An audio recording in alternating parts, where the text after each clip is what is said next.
Welcome back, ladies and gentlemen, to another episode of the Whatnauts review show. My name is Kyle Springer, and I am joined by Melissa Wilkinson as always. But for the second time, James Wilkinson is back in the house.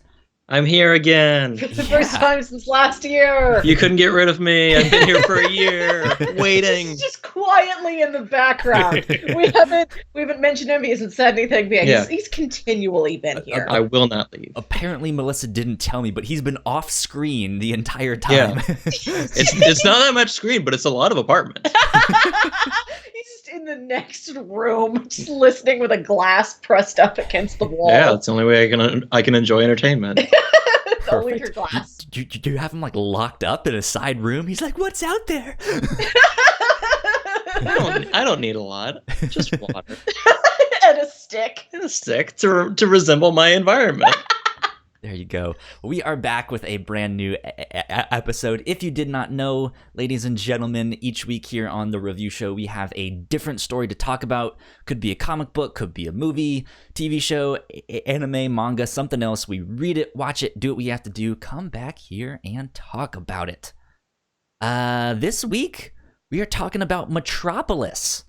And that is an animated movie based off of a manga by Osamu Tezuka. This is one I pitched, but you, Melissa, really wanted to pick this one. Yes, you accidentally stumbled into an old Wilkinson family favorite. Yeah, we've known this movie for a long time. Yeah. I feel like when I said the word, I heard your face a little, or I saw your face a little. You heard it. I heard your face light up. No, I didn't know it was that loud. I just like I felt like I stepped into like I think I stepped into like a pit of snakes or something here. They're nice snakes. They're cuddly snakes. It's a garden snakes. Which is good because that gets me excited that this is something that you guys both know and really love and want to talk about. Stuff like that. Yeah. So where did you guys find this? That's what I want to know first off. I think it must have aired on like Cartoon Network. No? No, I think I read about this in the old anime magazine Animerica. Oh, God rest its soul. Yeah, which I used to buy at Blockbuster, and I was able to rent this movie from the Blockbuster. Yes, it was a favorite rental of ours for a while. Yeah. Yeah. Back in like I think pretty early after it came out, probably like 2002, 2003 might have been when we found this movie. Yeah, it stayed like jokes from it stayed a mainstay in our inside joke ring for a long time. Yeah. That's fantastic. I was not aware of this film until maybe a couple months ago. Oh, wow. Well, welcome to it. Yeah, hello. And I don't know how it like didn't make my radar because this has been out. This came out I think in what, like 2001-ish? Yeah. Something around there. And Shrek. So it's not only based off of a manga by Osamu Tezuka, but the script of this was the screenplay was by Katsuhiro Otomo, who made Akira, and it's directed by Rintaro, who I'm not super familiar with. I've heard the name. It's a big name, yeah. Yes. Yeah. So like. This just seems like all-star production behind it of just like, this is kind of a big deal. And I'm like, how did I not know about this? So here we are. I got to watch it for the first time and you guys got to watch it for the 6,000th time. Yeah. The baker dozenth time. I don't know if I've seen it that many times, but this would have been at least like my fourth, I think. This was probably my 13th. Yeah, you like this a lot. Yeah, you were. I was so excited when you told me you were doing this movie that I forgot to watch it and just loaned it to you right away. Yeah, here's the DVD. Yeah. And then last night you're like, oh, I didn't watch it. Yeah, I had to watch my turn. Yeah, I had to watch bits and pieces this morning. So I guess for people out there who might not be familiar, we mentioned this is a 2001 animated film based off of a manga from Osamu Tezuka, who is often known as the godfather of manga. Yeah. He's also the creator of Astro Boy. You guys And might be familiar with that. Dororo. And Dororo, which we I read should last year. I should have been prepared to be like, hey, it's this episode because we covered. It's from Dororo. fall, early winter. You can go, you can go back. You can find it. Yeah, it is. Let's see here. That's all Pushing Daisies. Blah blah blah. That was February. There we go. Episode 30. Dororo from October 28th. 30. Wow. Wow. That's so many episodes ago. This is like episode 66? Yeah. Wow. Episode 66. Oh, I should have waited for 3 more episodes to come on. That is going to be the episode where Yeah. I pitch something. I am pitching for episode 69. Oh, and I've congratulations. I've already got stuff picked out. Yeah. Good. I am so happy.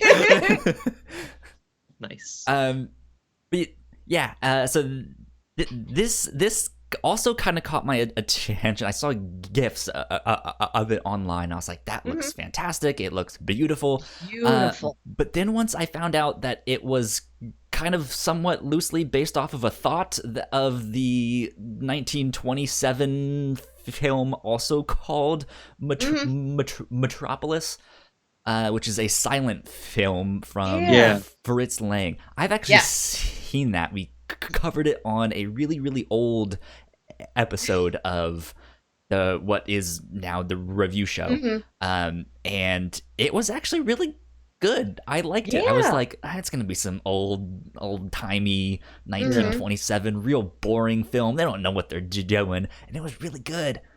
Yeah, I've seen that one before too. It's got neat stuff in it. Like, I was happy to see that movie and recognize all the things in pop culture that pulled from it. It's a good source text for a cinema fan to be aware of. It's very long, though. Oh, yeah, 3 especially hours. if you watch the version that it's like, we found all of the lost footage and put it back in. Sit down here for 2.5 hours. Yeah. What seems right now, our stream is kind of having some problems. Still dropping a ton of frames. But we're going to keep chugging along here because hopefully the recording isn't doing that. Actually, YouTube says we are offline. Wonderful. Uh-oh. Okay. Big uh-oh energy. Yeah, okay. I think it's coming back. It is doing something. Again, I'm just going to keep chugging along.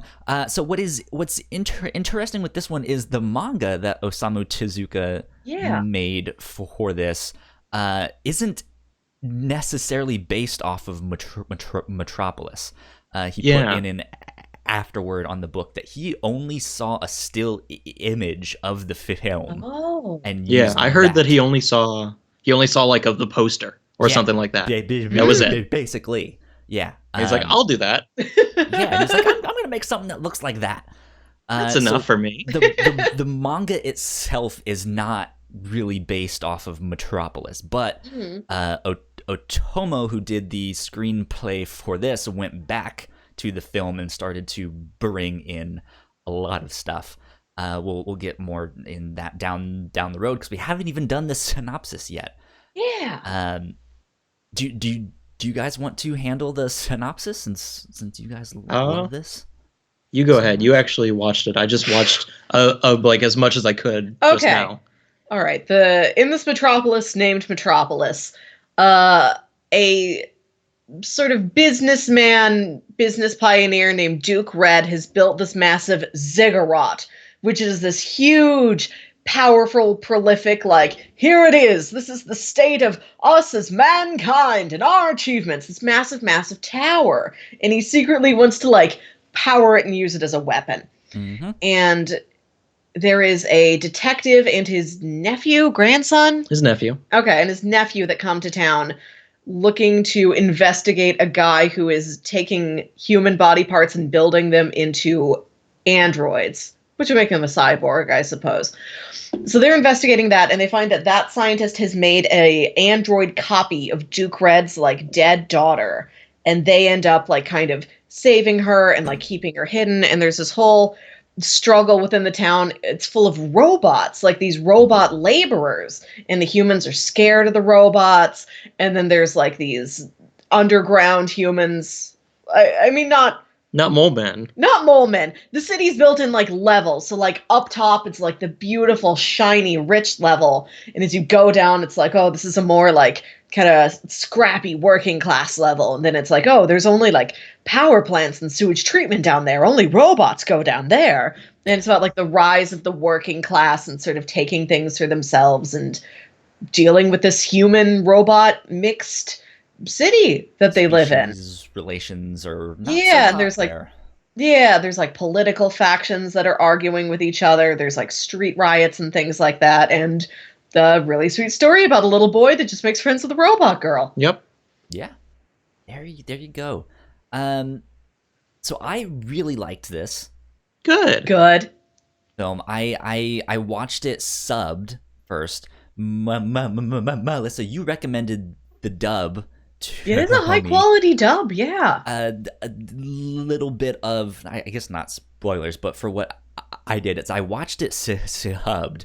I was like, there's so much going on here in this film, both visually and story-wise. I was like, I don't know if I understood it all. So I was like, I'm going to go back and watch the dub. Hopefully that will clear some things up. But before I did that, I researched the manga. It's only one volume. So I was like, I'm going to read the manga. So I did. I read the manga. Read it. And then... What did you think? The manga is very different. Yeah.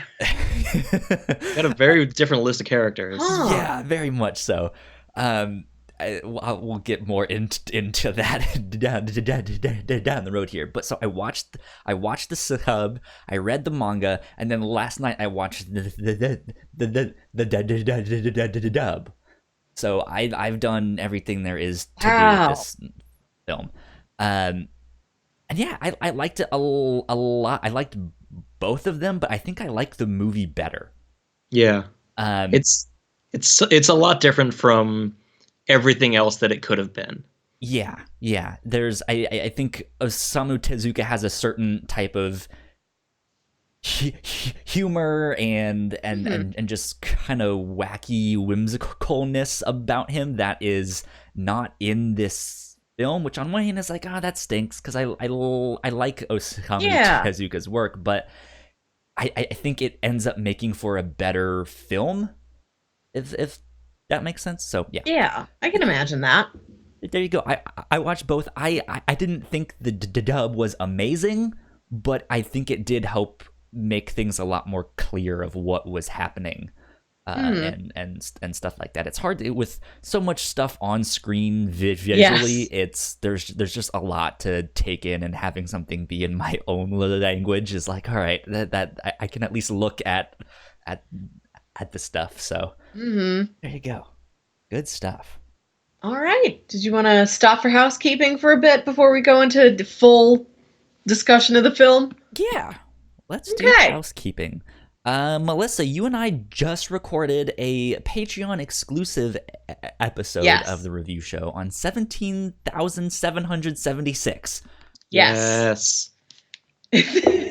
Which is a online multimedia narrative, approximately kind of like a webcomic. And it is the story of 3 sentient satellites orbiting Earth in the year 17,776, where human beings have stopped aging, have stopped getting hurt, and now live as immortals. And to fill up all of this immortal time where they've nothing to lose, they play massive games of football. Like, we're going to play football across between the Mexico border and the Canada border. And it will take us decades because we're immortal. Who cares? Yep. That was a lot of fun. We got to record that yesterday. That should be up for the $3 patrons or above by the time this goes public. I've been uploading it all to YouTube and stuff this morning. So it will be up there. Patreon.com/the Whatnauts is where you can support us and get all of that stuff. But we do have other podcasts that we do. We do the Captain's Log, which is our weekly off-topic show, which we also just recorded a bunch of that, in which I so adeptly explained that purple is a mix of red and blue. I heard about this. This is the selling point of the episode. Melissa just thought it was the funniest thing. I have no idea why. I still laugh every time I try and explain this to somebody else. Because you said it so conversationally. Like, everybody says this all the time. What colors are made out of I other wasn't colors? even gonna, like dwell on it. I was just gonna move forward, but you just kept laughing. Kyle, we're adults. I know purple is made out of red and blue. You didn't have to say it. If you guys want the full context with that, go check out the whatnauts.com and look for the Captain's Log. You can also get that wherever podcasts are sold. Go find that. It is up for everyone. We also just did a spoiler cast of Spider-Man Far From Home. Yeah. And that is on our it's on our The Reactor Core feed. That was a terrible sentence. It's on our feed for The Reactor Core. That was a good sentence. That was a much better sentence. Good second draft. That you can also find on our website, thewhatnauts.com, or wherever you get your podcast. All you have to do is just search The Whatnauts, and we'll be there. And that is our housekeeping for right now. Let's get into spoilers for Metropolis. We can dive in and start talking about this film. Mm-hmm. Boom! I just hit the spoiler thing, and it is not happening. I don't know why. What? It was like, hey, we did the thing, but it really didn't do the thing. So we're in spoilers. Okay. I thought we were in the bonus round for a second. Now it's time for lightning points. What was I gonna say? I mentioned earlier that I felt like I stepped on like a pit of snakes when I mentioned this. I think more accurately, it felt like I won the daily double. It was like, something happened. Oh my goodness! True, yeah. I said the magic words. You hit the Wilkinson daily double. Exactly. So you got both of us. Exactly. I guess we also forgot to mention Jams. You were also. I mentioned this is your second time. Yeah, we didn't talk about that first time on the podcast. I'm trying to find the episode here, but it was another one of those things where it was like, we're gonna pitch that, and then you're like, oh, Jams loves this. It was Valerian and the City of 1,000 Planets, and that was episode 13. Oh, a little baby episode. Yeah, so it's been That's forever ago. Like 53 episodes. Wow. Wowzers. That's almost a year. It's been a year and a week. Yeah, it's been a year since I've seen you. You look good. Well, thank you. You too. So you guys should go check out that too. That's way back on episode 13 of the review show. Yeah. It's a good movie and I'll always support it. So Metropolis. Where do you guys want to start? I love thing that you guys want to. I think the biggest thing about this movie to us when we were growing up was the ending of the movie. Let's start with the ending. Let's start with the ending. That was an interesting ending for sure. Right. Okay, so it's the tower and like the power supply it's trying to gather and like turn into a weapon. Like it backfires, it explodes, and so this giant tower is like exploding and falling apart. And the robot girl Tima, she's like almost like falling to her death, and the little boy has to like grab her hand and try and get her to hold on. And it's this big climactic action sequence. And all of a sudden, they just start playing this old Ray Charles song that goes, "I can't stop loving you." It happens in such like a beautiful moment when Rock like hits like the self-destruct button. It's timed so well. Yeah, and like there's silence, and then the song starts over the noise, and it's great. It's really good. Just explosions and things blowing up and jazz. Yeah, jazz. Like this it's just weird because gospel jazz too. Yeah, it's like the juxtaposition of such an uplifting song with like an absolute disaster on screen. Yeah. And just I think that was the first time I'd ever heard, like, except for like the Pokemon movie or the Digimon movie, heard a Western song in an anime film. Yeah, and it's not even on the soundtrack. It was just for the movie. Yeah, I read that. Yeah, that's like you can get the soundtrack, but that's not even on there, and that's like I would say like maybe the most important song in the whole movie. That makes no sense that it wouldn't be on the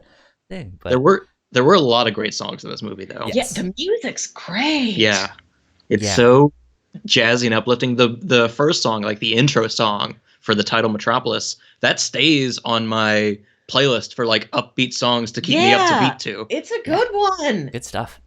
It's another thing about the film that is just there's so much information and so much going on. Because I mentioned the like stuff story wise or the stuff visually, but a lot of the music too is this very fast, upbeat, frenetic jazz. Yeah. And it has this like this like 1920s style like Art Deco swingers kind of flapper girl. And it's just it makes you panic almost.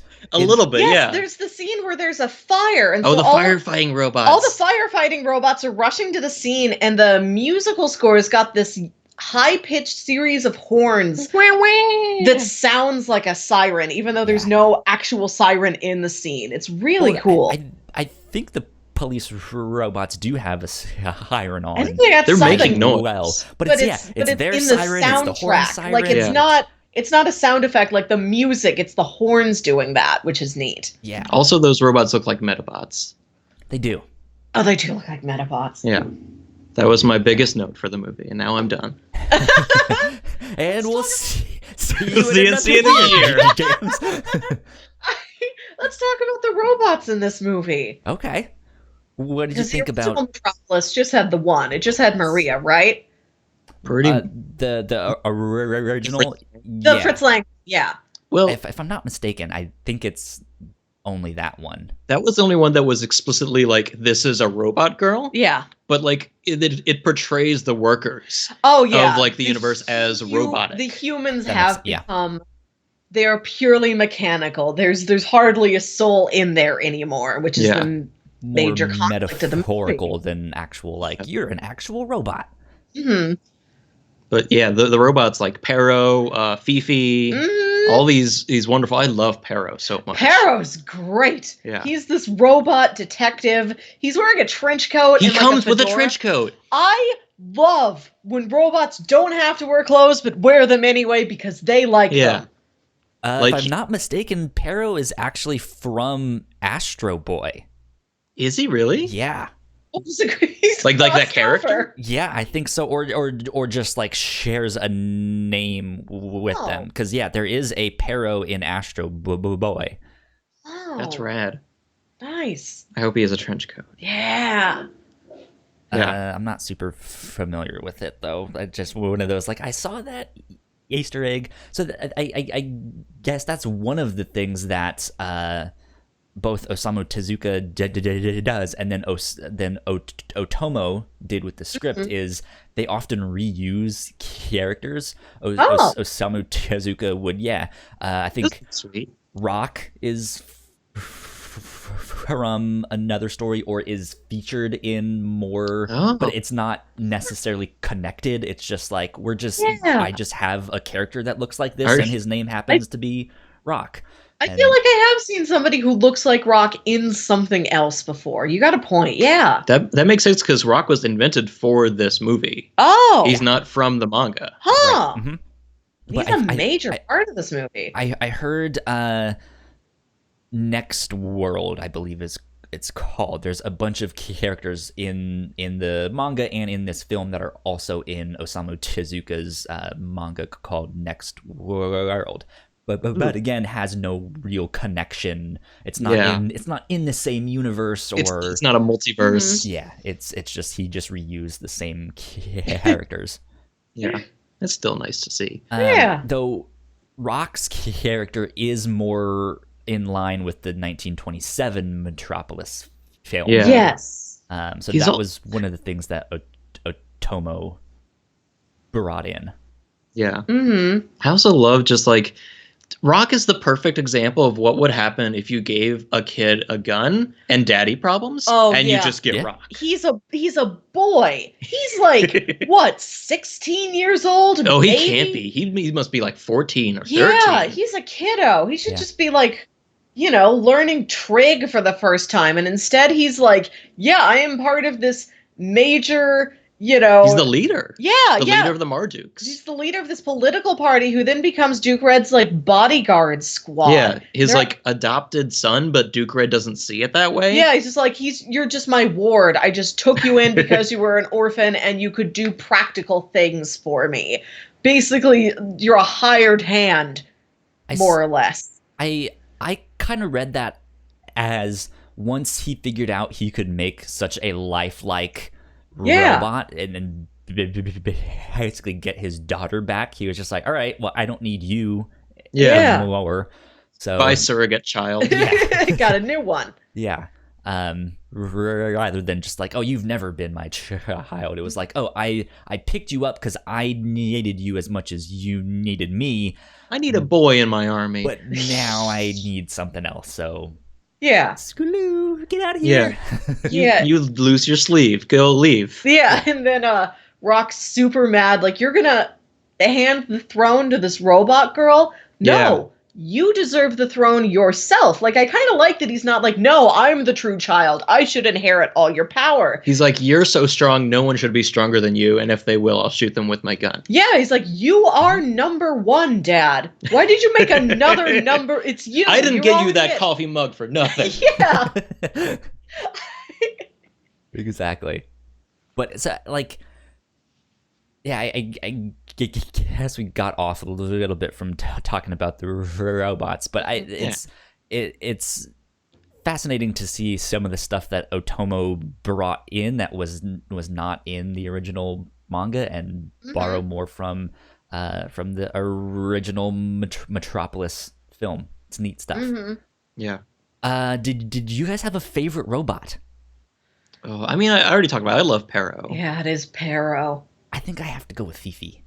Fifi's also very good. Fifi's good. It was kind of confusing to me because like halfway through the movie, I'm just like, oh, why don't they call him Albert? He has the name Albert on his head. Yeah. Which I guess was his robot designation. Yeah, like there's a class of robots called Alberts. Albert 2 or something like that. Yeah. He's like, no, you're Fifi. You make the noise Fifi. You're a Pokemon now. Like that's kind of how it beeps. Yeah. Yeah. So we're just gonna call you Fifi. Well, it can kind of say other things.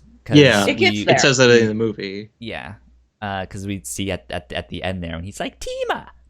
Yeah, Tima. I love that ending is kind of messed up because it's kind of creepy too. It is because it's all these because it's after the effects of like the explosion, and we see the main character Kenichi, the boy, exploring this like wasteland of like all like this exploded like debris. And all the robots, including Fifi and a bunch of other like worker robots, come up bringing pieces of Tima. Yeah. Like, your friend's dead. Here's pieces of her. She was great. Maybe you can maybe she'll Iron Giant back together. Yeah, exactly. Well, do you guys have the DVD or the Blu-ray? No, I was gonna mention this. Yeah, we have the DVD, so we don't have the after credit scene. What? I know. I didn't know about it either. I did some research. Melissa just lost her mind. I think we saw this when it was on TV, but I don't think we got it because on the DVD. Let me tell you, in the DVD or on the Blu-ray actually, and in the theatrical release, there was an after-credit scene where you saw like a storefronts and like a light through the window, and you see shadows, and it says Kenichi and Tima's like body shop or like computer shop. Oh. And you see like a shadow of like an outline of Tima in the window. Oh. Yeah. Oh, good. So she does Iron Giant back together. Yeah, but then Kenichi's gonna grow old and she's still gonna be like 10. Yeah, and it's gonna be weird. Yeah. This is my 10-year-old friend. Business partner. Yeah, right. I mean, if their really ability to make robots is that advanced, she they could gets a new potentially body just like keep every giving 5 her years. new bodies. And then we Bicentennial Man this. Eventually, she is a human. She turns to Robin Williams. There you go.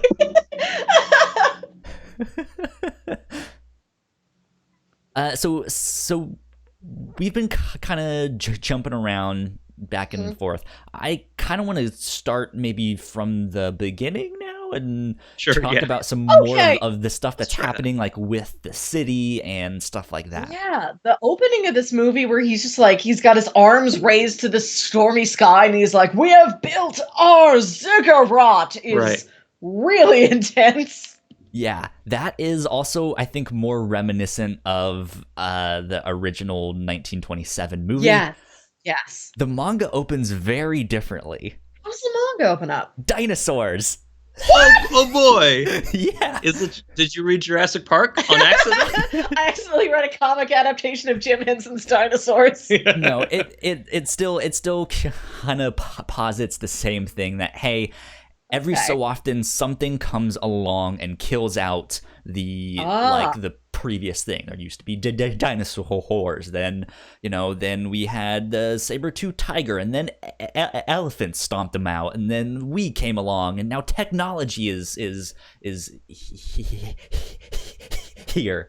And the manga is more focused on Duke Red. He's actually known as a villain in the manga, and he's not this like I don't know who should I compare him to, like what's his name, who owns Amazon?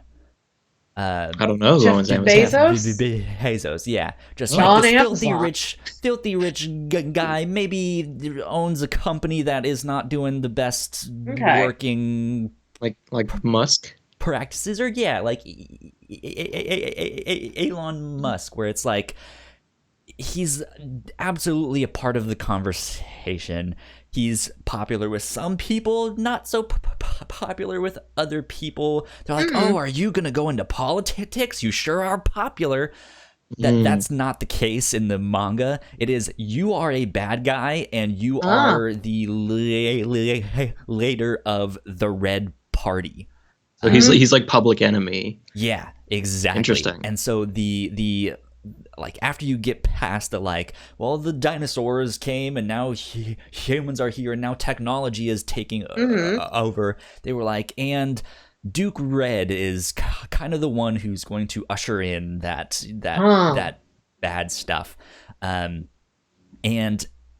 in Osamu Tezuka's true fashion, just the way he does comedy is like, well, we know he has a big nose, so the police are out looking for people with big noses, and that's where he stores his evil. Yeah, and it has this scene of the city basically in chaos because the police are out profiling people for big noses. And it's the dumbest thing. It sounds like him, yeah. Yeah, and it's so funny, but that is almost absent in this film, and he's more of a public figure that is he's just a major industrialist. Yeah. A lot of people are on his side, and there are some factions who think, no, he's super shady. Yeah. And he's got a lot of people under his thumb.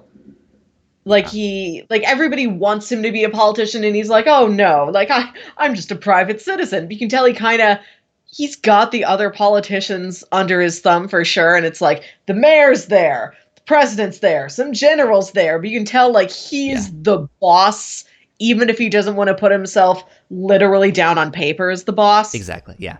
What was the purpose of the ziggurat before he turned it into the weapon he wanted to use it I think it's just it's like a social statement. Like, look at what mankind can do. Look at this tremendous feat of engineering and human workers coming together. Like, look what we did. It's like, we're going to show off to every other city in the world. Look what Metropolis has, this massive building. What was the purpose of the weapon again in the film? It was very vague. Yeah. The scene just mentioned a lot of big words like radiating and thermodynamic, and they shot a big beam at the sun and the sun reacted. They shot a beam at the sun and it was going to cause solar flares, and the solar flares were going to short out the robots. Yeah. Well, I thought that was a side effect. I don't remember if that was a side effect or the goal. It seemed like a side effect because in this film, the Marduk party, they started as a political party, but then, as they mentioned, kind of transformed into a group of thugs meant to quell anti-robot hate. So they're not against robots. Just more boys with guns. But more like, hey, everyone calm down. We don't want riots and stuff like that. But then there were scenes where like the robots were malfunctioning and there's just a bunch of guys appear and shoot the robots. They're more like a police force now, like a private police force. For the robots. Like, we put down broken and malfunctioning robots. They don't interact with people hardly at all. No. And like the sunspot happens and like it makes the robots short out and like they don't know. There's like, well, that robot, who knows what their deal is? We'd better take it out immediately before it harms anyone. And it's this real like to power the ziggurat? Were they like stealing power? That might have been, but that sounds like a good thing. Let's do it then. All right, I gotta go. I got a cigarette to build. Take that, God. I gotta go to Home Depot. I don't necessarily mean this to be a compare and contrast thing, but in the manga, it's also very different. In the manga, he's already shot the sun with this thing, and the black spots on the sun is what causes Dr. Lawton's experiment to bring it to life and create that robot. Interesting. And that's it's like an adverse side effect. It was not planned, but it was because of the radiation caused because of the solar flares. It was like, oh well, that messed with the experiment, and that's what brought it to life. And I again, it was one of those things that, like, in the manga, it wasn't truly clear why he did it in the first place. But again, the manga is just like, he's evil. He's gonna do evil things, like shoot the sun with a giant laser beam. Yeah.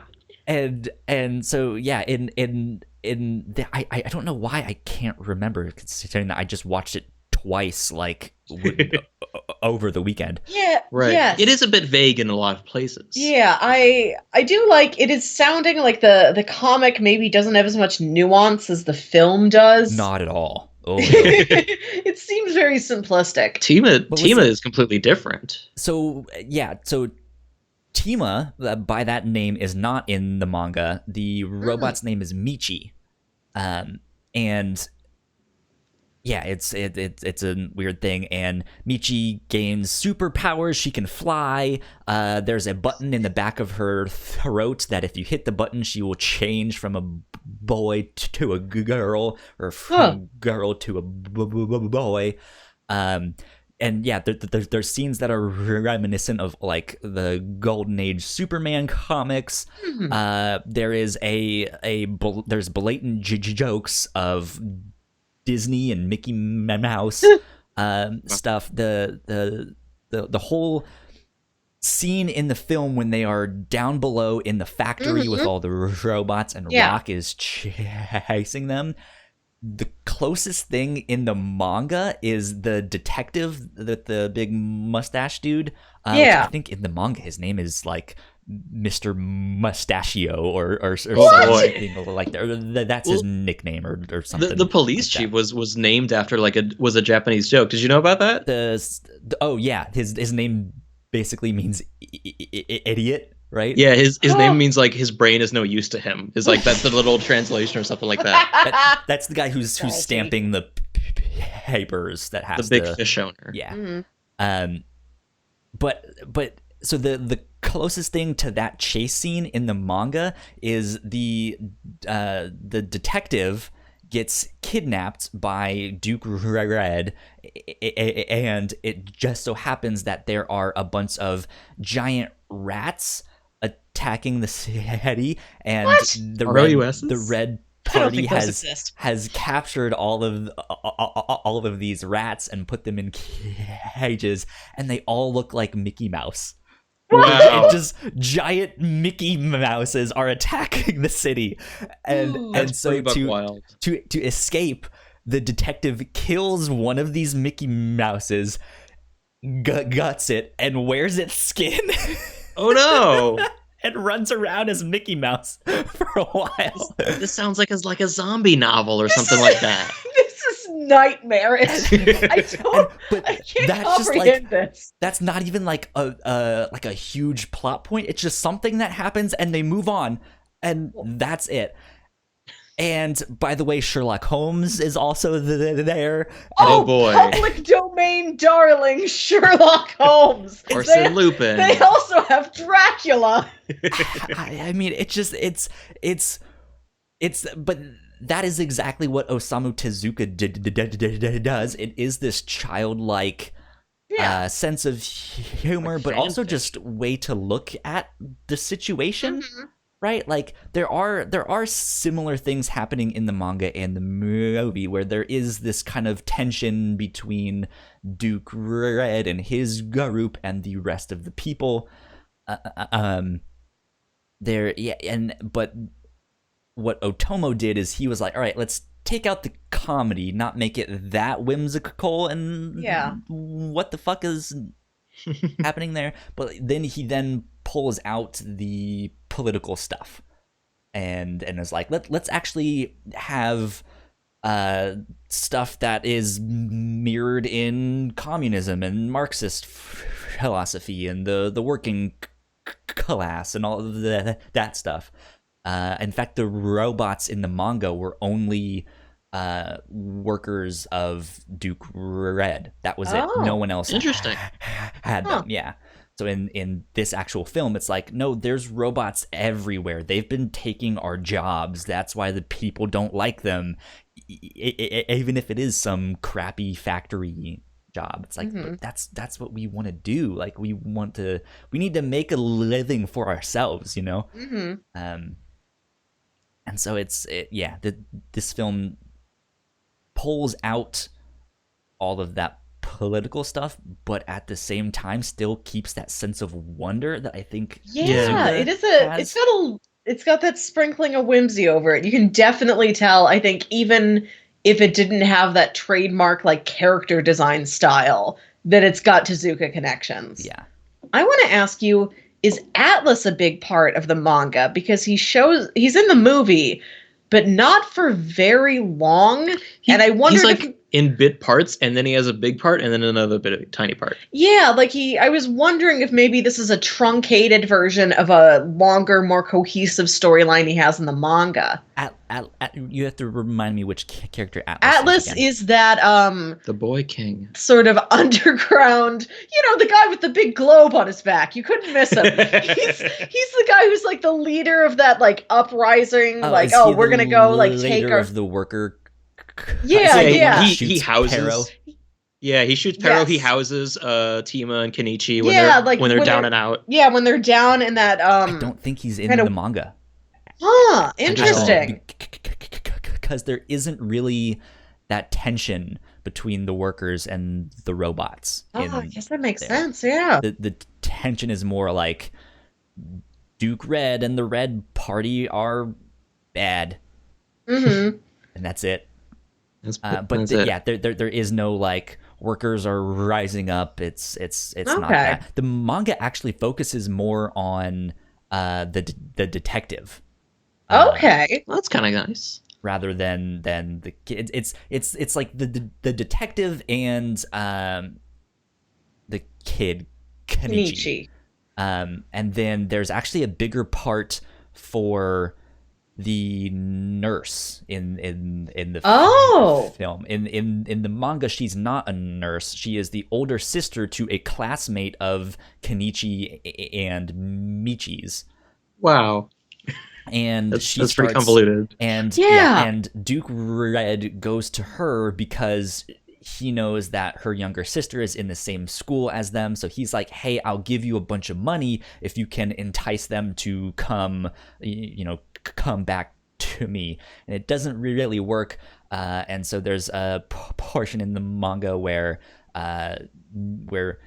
Michi, who is Tima in the film, she's separated from Kenichi, and she's not sick, but she's kind of down. And the younger sister comes to Meichi and is like, "Hey, some boy named Kenichi gave this to me. He wants to meet you." And that's in the film when when Tima goes to him, and it turns out to be Rock. That same type of thing happens there. It's like, oh, you tricked me. And then later in the movie, when Rock wears a very convincing prosthetic. Yeah, he's got like a Mission Impossible mask to make him look like the nanny. Right. That's not in the manga. In the manga, it turns out that Sherlock Holmes is actually Duke Red the entire time. Really? Dun, dun, dun. You're kidding me? This isn't real? This is so real. There's Mickey Mouses getting eviscerated. They're profiling people for big noses. Yeah, is the big room at the end where the chair is the room that looks like the back of every TV ever? Is that room in the manga? Right. So one more thing about the manga, the whole ziggurat is not in the manga. Wow. It's not a thing. So it sounds like the movie took the best wonder engaging parts of the manga and combined it more with the Fritz Lang Metropolis. Exactly. Yeah. And just a whole lot of color to create the movie. Yeah. Let's talk about the art and the backgrounds and stuff like that, because that was the first thing that I saw with this film. Just scrolling through Twitter, I was like, "Ooh, what is that? That looks nice." Gorgeous. It's top tier gorgeous. It is gorgeous. In competition for like the most colorful movie, like next to like Speed Racer. Yeah, everything is so bright and pigmented and saturated, even when you're in like, this kind of scrappy working class neighborhood where it's like, oh, there are 2 or 3 families to an apartment down here. Everything's so vibrant and alive. It's almost post-apocalyptic. The way it's like combined looks like it's made out of old parts, the whole neighborhood. Yeah, like it's just these little like scrap metal houses, and everything's covered in like old signage and cloths and things like that. Yeah. I think it's maybe up there with Ghost in the Shell, and in terms of like background art, because the background art in Ghost in the Shell is fucking phenomenal. It is beautiful. Yeah. So yeah, but I don't know who did the background art in this. I tried to look it up, and I didn't find a specific name, whereas Ghost in the Shell there is a specific name. Like, this guy did the background art, and he was very particular with his background art. I tried to find so many background details. Like, I wanted to know who did the background, who was in charge of the score, like, and I couldn't find hardly anything. Yeah, I'm sure it's out there, but background artists, if you're out there, let us know. Get at us. Yeah. Congrats on your fantastic work. I love this movie is such a lush sense of setting. I love every place that this movie goes. Yeah. And that's something I appreciate in a movie a lot. Just gorgeous set piece after gorgeous set piece. Even if they're not necessarily a place I would want to go, they'll look fantastic. And it's got an amazing sense of scale. Like, this city is huge, and they go down from like one level to the next in like these little kind of freight elevator cars. And you can tell like there's a massive difference between one level and the next. Like, everything that's big is big in this movie. Yeah. And in these massive cavernous rooms. I love sci-fi for massive cavernous rooms. This is my favorite part about Star Wars. Just big rooms. I'll be sure to put that in our Star Wars campaign. You're in a big room. Melissa, you enter a very big room. You have a blue die because you're so excited. Would you guys classify this as cyberpunk? no, because cyber to me indicates the presence of an internet or internet alternative of some kind. This is too clunky and analog, I think, to a... This would be that? I think this one might be a little bit closer to steampunk minus the steam. It's it definitely has that steampunk aesthetic, but Tima is basically meant to run the entire city. He wants to place her on this throne where she is connected into like all of their networks and stuff like that. And so his plan is that Tima is going to be the one to run this thing. So that's kind of why I'm asking if you guys would consider this cyberpunk or not. It's missing a lot of the aesthetics. There's often not enough... what a cyberpunk thing is. It is a big city, town, country, all run by a computer or a network of computers. I think this is stuff like that. Thematically cyberpunk, but aesthetically, it's missing out on a lot of neon and holograms. Yeah. With cyberpunk, I like to think everyone is personally and physically affected by technology. Yeah. Everyone has I had a chip in my arm in high school, or I lost my arm and now it's a robot arm, or I got a robot eye. Your dream where style. Everyone fixes medical problems with technological problems. Yeah. That's what I think when I think cyberpunk. I don't think I would classify this as cyberpunk, but I think this is a step behind. This is a city about to turn into a cyberpunk type of city. Yeah, I could see it on the verge. If what Duke Red wanted to happen actually happened and everything went smoothly, he was basically hoping to create this supercomputer to run the entire thing. What this reminds me of the most aesthetically is the Big O, and going along with the Big O, Batman the Animated Series. Yeah. That Art Deco... I don't know if there's a deco punk or something like that. I mean, there is now. And it's called Metropolis. Yeah. Yeah. No, yeah, I love the style. I love the backgrounds.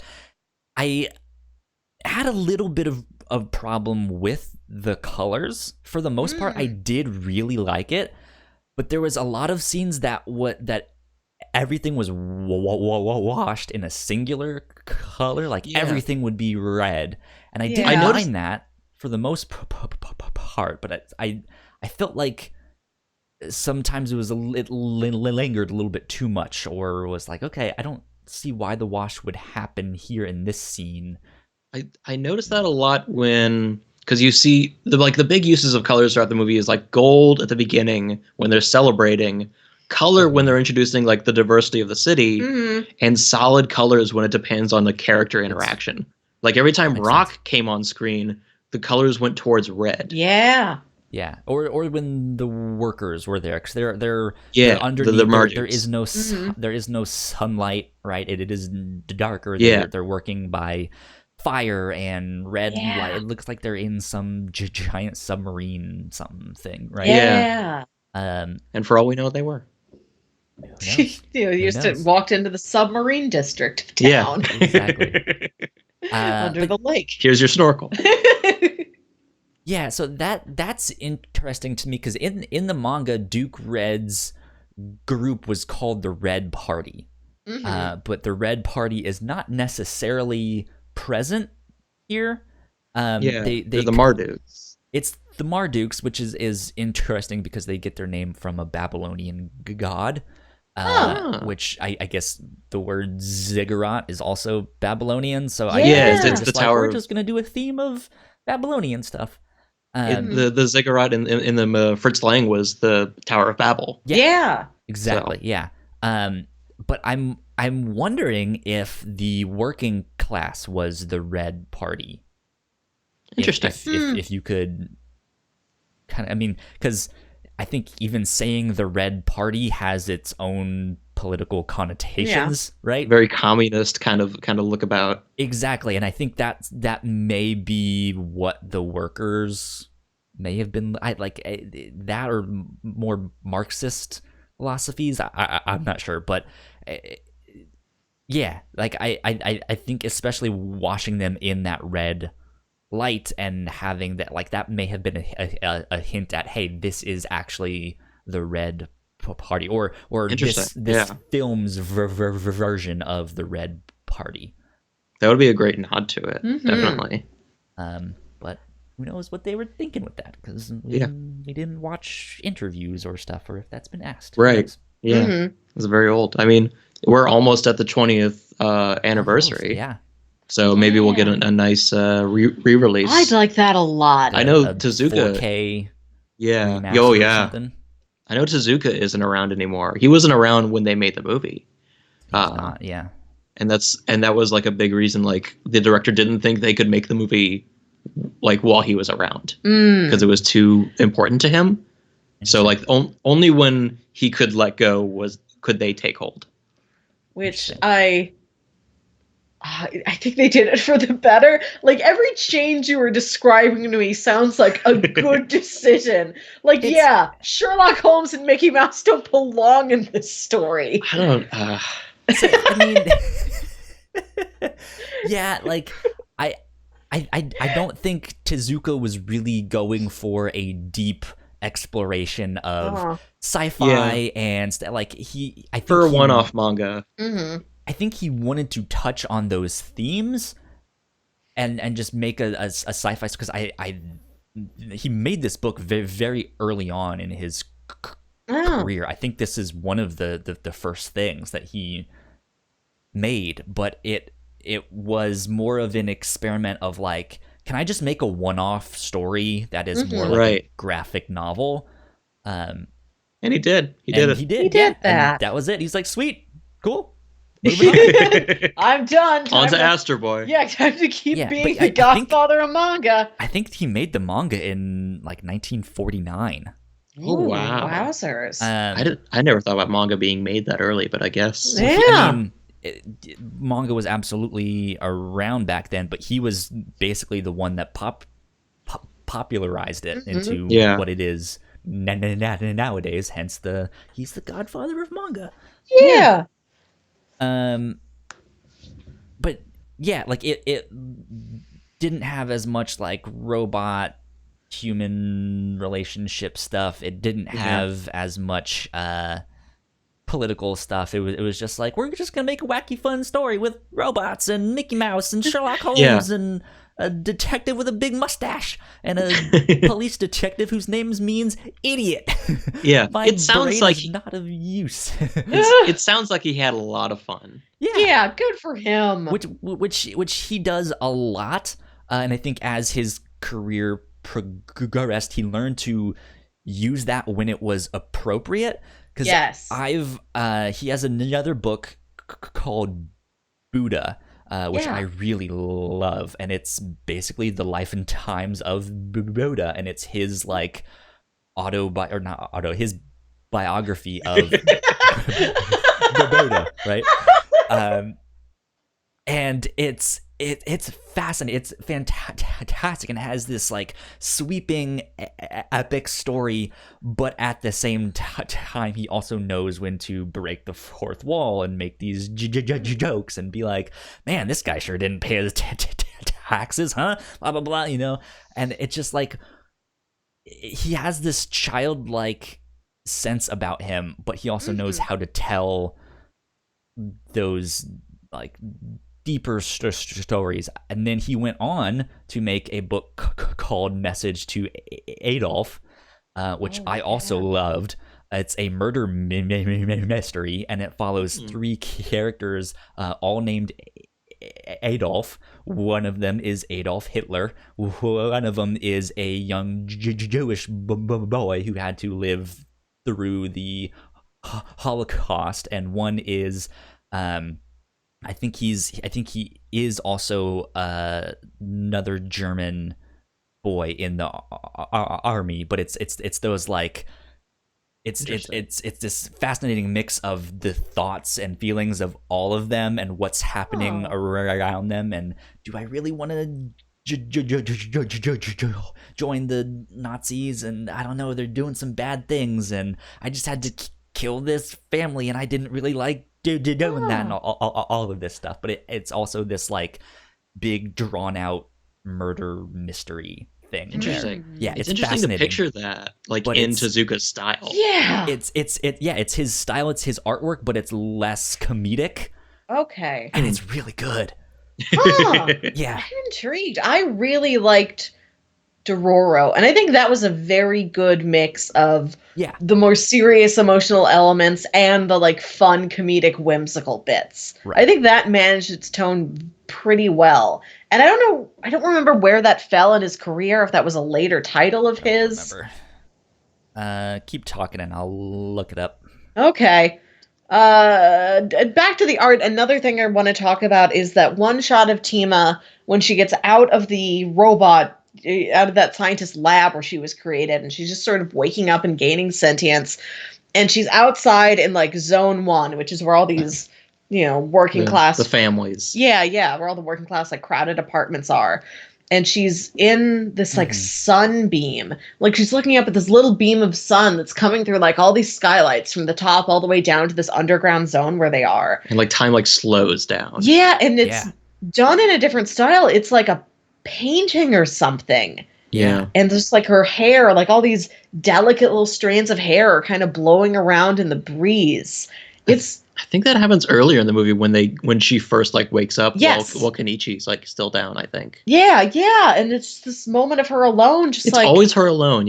Oh, I'm alive. Look at the world around me. It's beautiful and serene and such a striking moment. And a dove lands on her, and like from the ground up, it looks like she has wings, like she's an angel. And like she starts to glow. Like one of her robot things is she has a soft inner glow that kind of lights up when she's really happy, or it's like she's also a lamp.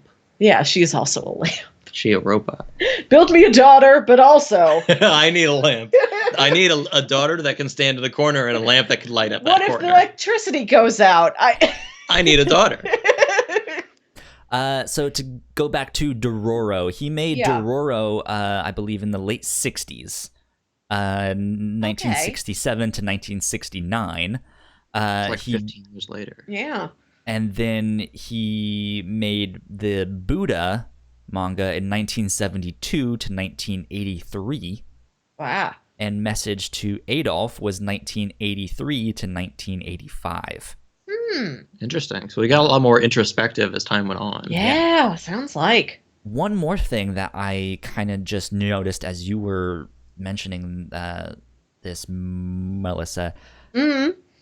We've seen it in both Dororo and I guess not this film, but in the manga of this film. He often has characters that can switch genders. That's interesting. It's an interesting little tidbit. Do you think he had some androgynous feelings, perhaps? I don't know, or maybe that just goes along with these child characters he has, like little kids just figuring themselves out and trying out different things. In the manga, though, it's not really something that the robot is figuring out on her own, like, oh, I can switch between this stuff. It is unfortunately more of a plot device of like, oh, they're looking for a girl robot. Let's hit the button that's in the back of her throat. It's a very, very Ranma 1/2 situation. Exactly, yes. Except they don't have to dump a whole bucket of water. That's probably bad for a robot. You probably should don't. But I guess I don't really have much else to say about that. I just think that's an interesting tidbit. I want to propose a hot take to you guys. Oh boy. Hot take, Melissa. I like Metropolis so much better than Akira. Oh. Akira is Kyle, I know. Akira is technically outstanding, like alone in its field. It is visually so incredible, but the story is so muddled I don't really care about the characters very much. There's very little charm to Akira. I'm not saying one of these movies is better or worse than the other. You don't but think when that I think picture about where which he's one looking at the ID and he looks up isn't charming, and he has that like stupid smile on his face and his teeth are all missing? He's just like I mean, there's little bits, but like I don't think back on any of those character interactions like, that was really heartwarming and sweet. It's not a charming, heartwarming and like that's film. my own taste. Like I need something that will charm me and will warm my heart. And like Akira, for as fantastic as it is to look at, like I don't interact with it on an emotional level. Like it's for my eyes only. Like there's almost nothing in there for my heart. Yeah. It's something if you want to get something more for your heart, you I think you do kind of need to dig deeper into that one. It's not your typical like, oh well, here's the moral of the story at the end, because the film, I've not read the manga for Akira, and I know there's a lot more to the manga. It's huge. Yeah, but I know the film is it's a more harrowing tale. It's more about the aftermath of like nuclear fallout and what that does to people and so on and so forth. And I'm not telling it to be anything different than what it is. I recognize like I don't like dystopias. Like that is just a type of film that is not for me. I love this one so much better. I wish people talked about this more. Yeah. Like it's in its own different way. I think it's just as visually stunning as Akira is. And like you'd never heard of this movie until a couple months ago. Why are people talking about how good Metropolis is? Yeah. Kyle, you're part of the problem. Yeah, Kyle. Guys, I'm so sorry. I researched stuff on my own time. You really made up for it this week. You did. Like, I'm gonna watch it twice and read the manga. Like, yeah, right. You've redeemed yourself. I will say regarding the competition between Akira and Metropolis, we had Akira toys at home. Okay, this was the deal about Akira because I'd heard about it. Out. Yeah, we did. No, I'd heard about it. Like, I'd read about it in these anime magazines I had. And I think our older brother had seen it. And he had, like, an old t-shirt he got from it. And, like, I really wanted to see this movie. Because I'm like, Mom, it's an anime classic. And she's like, it says it's R-rated. I don't know what's in there. I don't know if I want you to watch it. So I never watched it until I was an adult. But I'd, like, find, like, the action figure for it in a KB Toys. And I'm like, oh, it looks cool. This is $30. I haven't seen the movie yet, but I know what it is, and I'm bound to like it whenever I do get to see it. So I bought some of the action figures. We probably still have, like, the clown guy in the basement somewhere. I have the Akira action figure where you could swap out his arm for the big, like, monstrous big arm! That's another thing about Akira. Like, I spent 2 hours going, when does his arm get weird? I came here for the weird arm. I have to wait until like the last 20 minutes of the movie. Yeah. We thought it was a movie about a weird arm guy. The entire time! But I thought, my point was, we had Akira action figures. I would much rather have Metropolis action figures. I would love to have a little Pero for my desk. Yeah, we all need a little Pero for our desk. For our hearts. For our hearts. Yeah, I do have to say, I think the ending of this film very much has Otomo written all over it.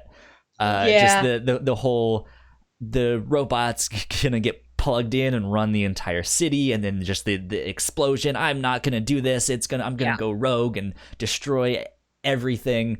Actually, in the manga, Michi, who is the robot, ends up like freeing all of the robot slaves of Duke Red, and that's basically the end. Like, we're gonna have a robot revolution and do all that stuff. But this, it's, I think 100% just like Otomo being like, I'm gonna make my own ending. And and it kind of reminded me of Akira in the sense of, like, at the end of that, things are just getting out of control. They are Oh, blowing yeah. up and exploding, and arms are getting big and bubbly, and I don't know what the hell is happening.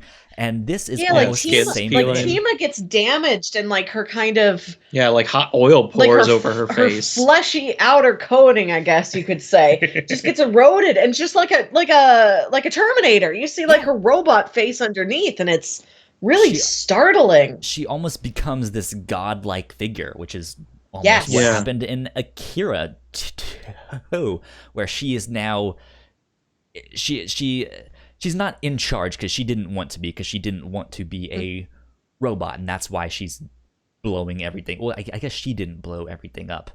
Not on It was purpose. Yeah. Rock, but it was Yeah. kind of the combination of them at the same time. Like Rock couldn't stand being being replaced, and Yeah. Tima didn't want to be a human. Like, she didn't want to be what Duke Red wanted her to be, and so they both were just like, "Fuck it, let's blow it up." Yeah. And the reason in the movie Rock was, which is the combination of the words Duke and Red. If you Kind of. kind of You have to Rook, put your own wreck, O. You have to bring your own rock. O to this anagram party. I have my own fun facts. I play by my own rules. Rock facts. Rock facts. But yeah, like Tima like releases control of the robots, and they all swarm Duke Red, but Rock like calls their attention over, and then like hits the self-destruct sequence, Yeah. which is a button that every ziggurat should have. Yeah. Self-destruct entire building. I built mine with a self Yeah. destruct button. You just Yeah, go to and that's why you Ace don't- Hardware. You can put it together in a Saturday I would afternoon. like one self-destruct button, please. Yeah, it's on the rack over there, $5.99. I am Oh, that's certain there's cheap. an Let's episode get of two. Phineas and Ferb that goes like this. Yeah, Yeah, it's good. I liked this a lot. Yeah, I think if you liked Akira and want something of a similar nature, something you could almost watch with your kids. yeah, that is maybe a little more family friendly. I think this is the route to go. It has beautiful artwork. Yes. It still has it has the Tezuka sense of wonder about the world, but it has the Otomo like themes underneath, which is a really cool combination. Yeah. Yeah, it's great. Good stuff. Good job. Do you guys have anything else that you might recommend? If That's like people this? liked this, yeah, or if they liked this, what else would they like?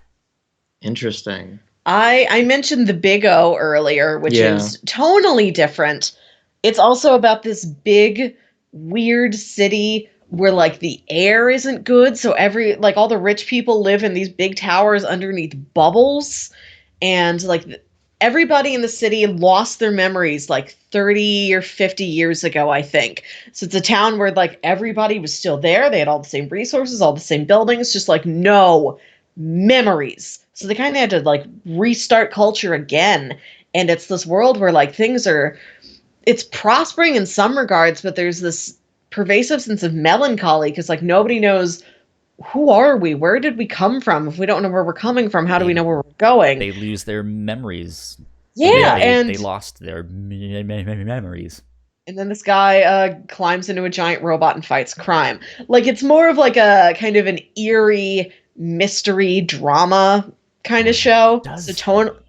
That So- show really? That's a It's totally very different. But if you just want like a big, gorgeous Art Deco city and robots, go watch The Big O. Yeah. And if you want more color, go watch Speed Racer. There you go. Exactly. You also mentioned Batman the Animated Series for that Art Deco kind of Fewer timeless. robots You don't there. really know when it's taking place exactly. That would be one. I would recommend a manga called Pluto. Okay. I think I've heard of this one, or I've seen the cover. You've probably seen the cover because you used to work at a comic book store, right? I did, yes. You've probably seen the cover then. It's 8 volumes, and it's by Naoki Urasawa, who also did Monster and 20th Century Boys. Oh, yes, yeah. But this is Pluto, which is a side story / retelling of Astro Boy that he kind of co-wrote with Tezuka.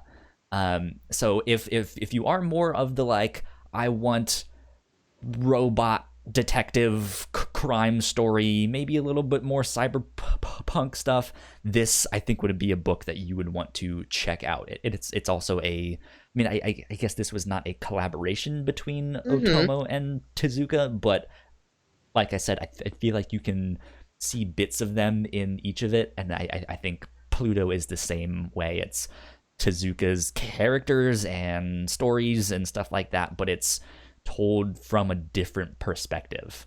Yeah, it's really good. That reminded me of another thing, that if you are looking for something that's more wholesome and kind of anime related, it's Tezuka inspired the Astro Boy movie starring Nicolas Cage. This is what I was going to ask you about. Because all I remember is one clip you would show me from that movie over and over again. I own that movie. It's so good. It is good? It is. Well. It's good for our value of good? It's Wilkinson good. It's Wilkinson good. Okay. Seal of approval. Yeah.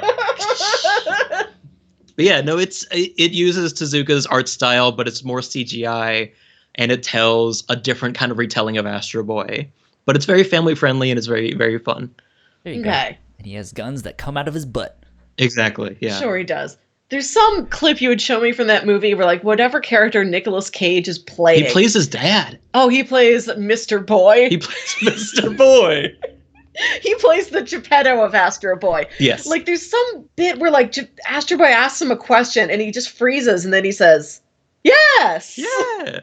In some crazy Nicolas Cage voice. And we'd watch that over and over again. Yeah. And I knew nothing else about the film. It's a good film. It's got Patton Oswalt in it too. Oh, good! Yeah.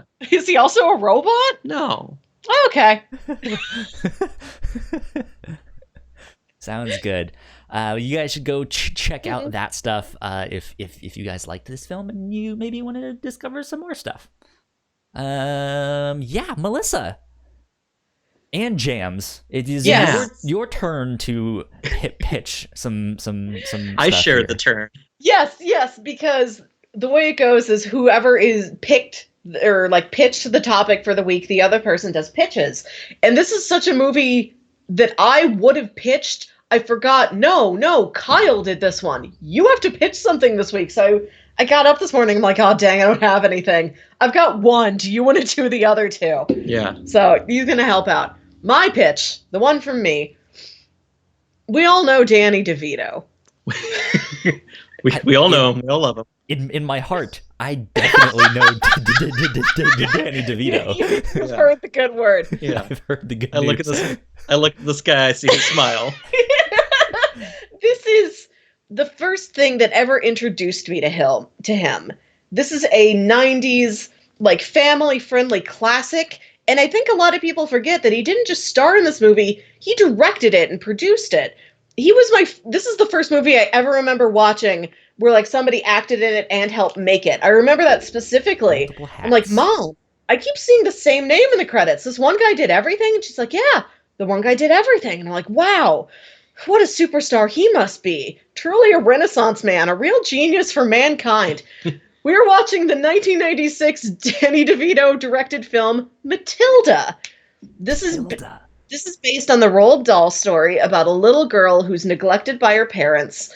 She's kind of put down and teased, and she finds herself developing psychic powers that she uses to take down her neglectful parents and the horrible principal at her school. Okay. I pitched this because this has been turned into a stage musical.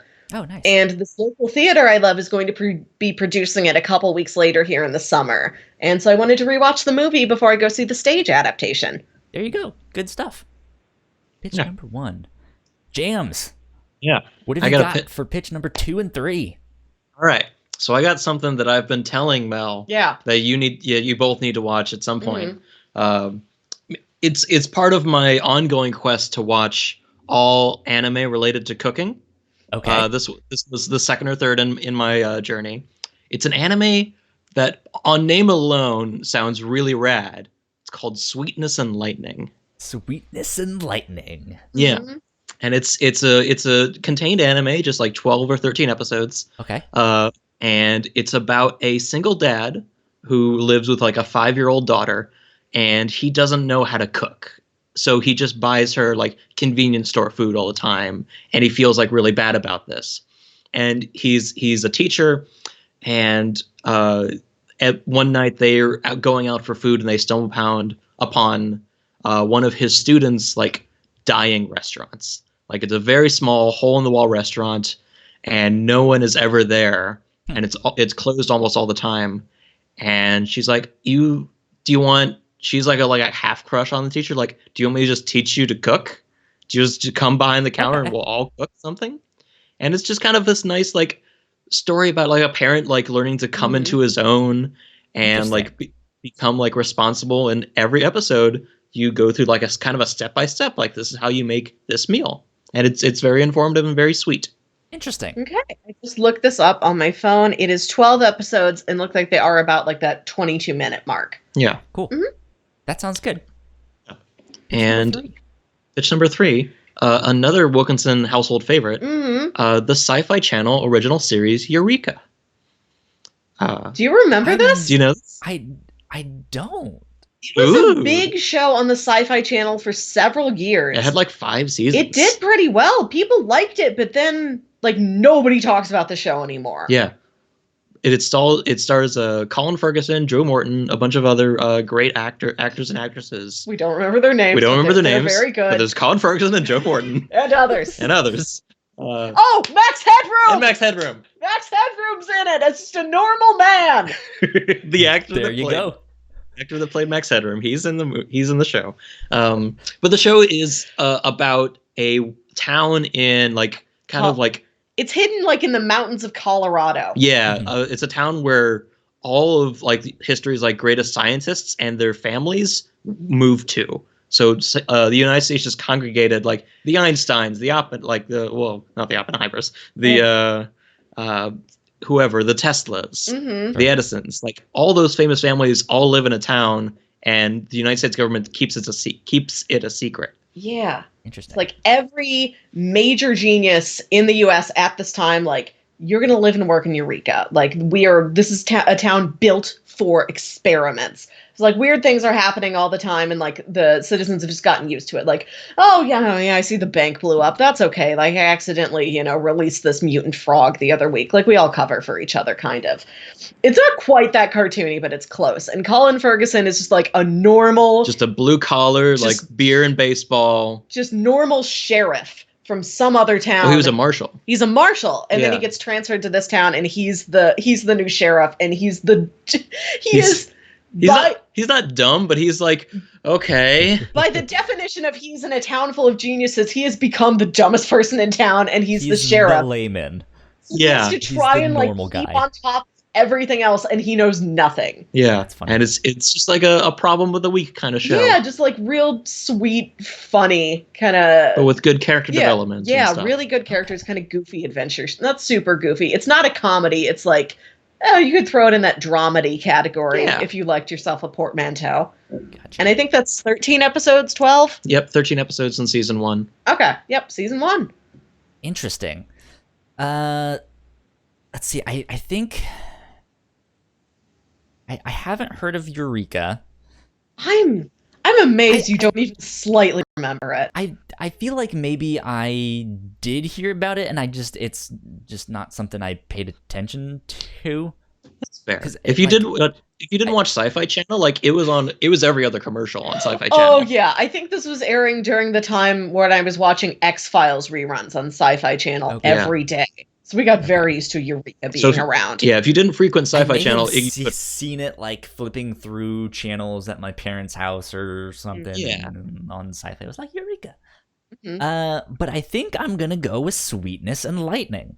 Hey, nice. That one sounds really interesting. Yeah, I think that's maybe a step out of what I would normally pick to. So I think that'll be a good one. I hope you enjoy it, and I hope you learn how to do some nice Japanese cooking. Yeah. I actually I guess it's not Japanese, but I have like a homemade General Tso's recipe that I kind of make. It's not anything good, but it's enough to be like, hey, this is homemade Chinese food that is like, it's actually decent. There's broccoli and carrots and sesame seeds in it, and rice and all sorts of stuff. It's good. It's yummy. That's better than iFood. So hopefully Sweetness and Lightning pads out your repertoire a little bit, perhaps. Exactly. I think that'll be a lot of fun. First pitch we're gonna have where we will learn. It will feed us. We can get real world knowledge out of this one. Yeah. There you go. That being said, Jams, where can the people find you on the interwebs if you want them to follow you and do all of that stuff? Yeah, I invite you to follow me. I am on Twitter at jamswilk, WILK. And yeah, I pretty much just do a lot of reposting about other podcasts. But yeah, you can find me there. Yeah, you can find me on Twitter and Instagram at WilkyWit. That's WILKYWIT. And last year, in our Valerian episode, we're like, we are putting together a podcast together. And we're just getting up to it now. Yeah. So sorry it took us a year of like waffling about it. Yeah. And it's still waffling. And it's still under further development, but we are working on putting together a podcast about obscure cartoons. Yeah. There you go. Good stuff. Mm-hmm. You guys can find me at Kyle Springer on Twitter and Instagram. And we are at the Whatnauts. If you guys like this show and want to keep updated with that or all of our shows, we're at thewhatnauts.com for more information. Patreon.com/thewhatnauts is where you can support us for as little as $1 a month, and you can get access to the live streams of this show. And you can get episodes early and stuff like that. $3 tier will get you access to exclusive content. We mentioned that episode on 17,776. It sounds like a Rent song. Or from the musical 1776. Yeah, that too. And I know we are in the future here going to be switching up the exclusive content to exclusive episodes of the Captain's Log. Yeah, we have one more review show style episode left. We are going to be reading the Superman comic for the Man Who Has Everything, which is and Superman watching Annual number 11. Mm-hmm. And then we're watching the Justice League Unlimited episode that adapts that, and then we're going to do Thank you. And then we're going to be doing a series of episodes more like the Captain's Log, which is just freeform chat, whatever the heck we want it to be. Yeah, and we're kind of pitched the idea of we should find out which Sailor Moon scouts we are. Yeah, our kind of theme for this run of episodes is like quizzes and games and stuff like that. Yeah, exactly. And for those at our $5 tier on Patreon, we want to give a big thank you to. So thank you to Sam and Christine for helping us out, for keeping the mics on, keeping the lights on, and helping us make all of this content for you guys. We appreciate it a lot. Thank you. Thank you so much. With that being said, we will get out of here. This has been episode 66 of the Whatnauts review show. We will see you guys next week. Adios. Bye. Thank you so much for checking out that episode of the Whatnauts review show. We hope you enjoyed it. Go leave a comment down below if you guys like this film and you can think of something else to recommend to someone else. That would be fantastic. In the meantime, also go and subscribe to our channel. We would appreciate that a lot. We could absolutely use your subscription, and go watch one of the videos down below here. We have all sorts of other podcasts, and that might be a different one from one of our other shows. Who knows? Hope you check it out. Peace.